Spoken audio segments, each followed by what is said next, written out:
Hello, my name is Giruparna Sharma, and I am one of the few people in the economic stratas who have been predicting the Great Indian Depression. Now, what is the Great Indian Depression?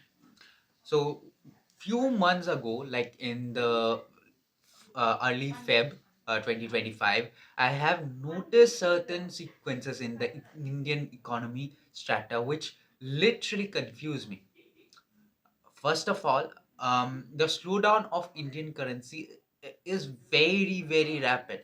The decreasing rate of the Indian currency is very, very rapid, which made me suspicious. At the same time, the government of India buying through the RBI, the central bank, buying a large chunk of gold and storing it as their deposit while decreasing the dollar, the USD, global reserve, in terms which also made me question the whole thing.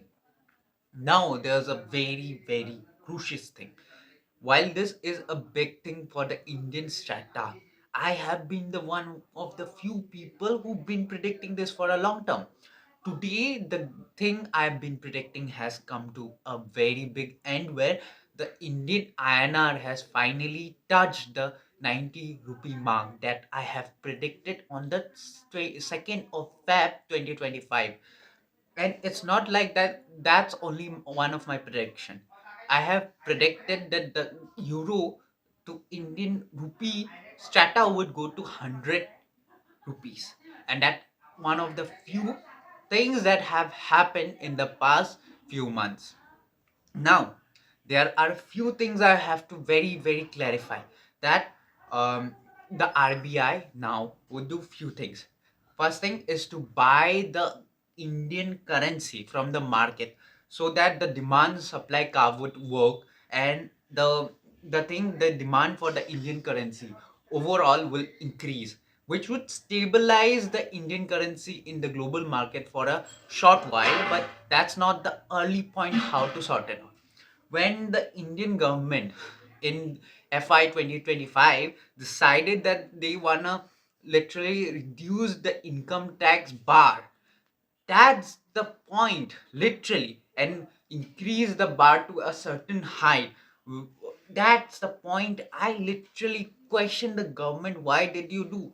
Because if you do that without increasing the salaries, because the consumption will be increasing, that would be a slow starter work, and the GST would be a help to them. But at the same time, without having a high amount of salary people, the increase of the great Indian middle class, that would be a bag diffuse that can't the economic market, the great economic market of India can't stop it.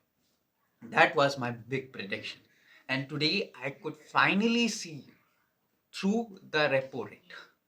Now, mark my word, the government through RBI would increase the repo rate and increase or decrease the repo rate so that to control the Indian rupee for a lower rate, so to melt down the political strata, the political shouting and all. But in the long term, the only way to safeguard the Indian currency and to make my words true is to increase the salaries of the Indian dam companies, which I call Indian Corp. While the foreign debentures would stop investing, they have started diversifying their money from India to China and rest of Asia, which is great for their form of investment, which is a very worse trend for our currency and our debentures. And I have been one of the few people who've been talking. That's it for today, and I get up and take it out.